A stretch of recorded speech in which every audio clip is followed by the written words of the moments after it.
Stinking extinction salmon! Extinction salmon!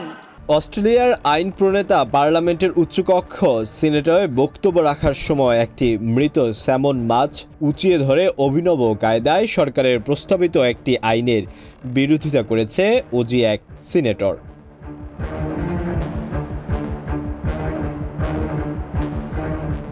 Tasmania রাজ্যে বিশ্ব ঐতিহ্যের তালিকাভুক্ত এলাকায় বিতর্কিত স্যামন খামার সুরক্ষা আইনের বিরোধিতা করেন সিনেটর সারা হ্যানসন ইয়ং। প্রস্তাবিত এই আইন সংক্রান্ত বিলটি নিয়ে বর্তমানে সিনেটে বিতর্ক চলছে। মে মাসে জাতীয় নির্বাচন ঘোষণার আগে প্রধানমন্ত্রী অ্যান্থনি অ্যালভানিজ সরকারের শেষ সময়ে বিলটি পাশ হওয়ার সম্ভাবনা আছে।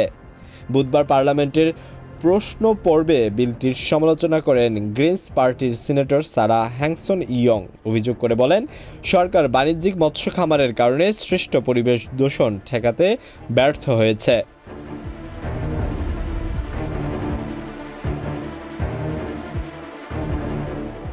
এই সময় সারা প্লাস্টিকের ব্যাগে মোড়ানো একটি গোটা মরা স্যামন মাছ উঁচিয়ে ধরে পরিবেশ মন্ত্রী প্রতিনিধিত্বকারী লেবার সিনেটর জেমি ম্যাক এরিস্টটলকে প্রশ্ন করে, নির্বাচনের আগে কি আপনারা এই পচা দুর্গন্ধযুক্ত স্যামনের জন্য আপনাদের পরিবেশ রক্ষার প্রশংসাপত্র বিক্রি করে দিয়েছেন?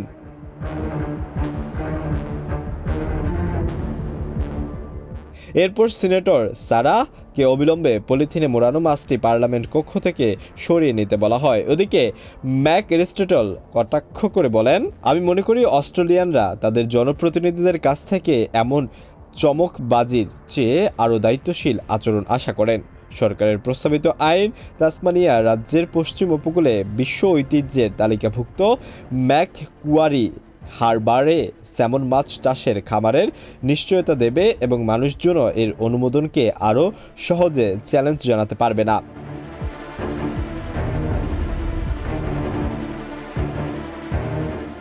অস্ট্রেলিয়ার প্রধানমন্ত্রী অ্যান্টনি আলভানিজের নেতৃত্বাধীন লেবার পার্টি বলেছে, এটি তাসমানিয়ার স্যামন খামারের কর্মসংস্থানের রক্ষায় এ পদক্ষেপ নেওয়া জরুরি। তবে পরিবেশবাদী সংগঠন ও গ্রিন পার্টি এ বিরোধিতা করেছে।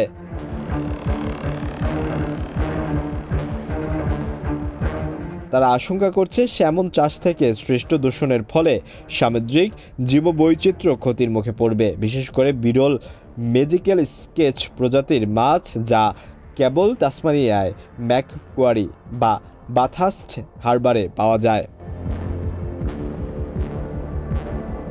আলওয়ান খান, ঢাকা প্রকাশ।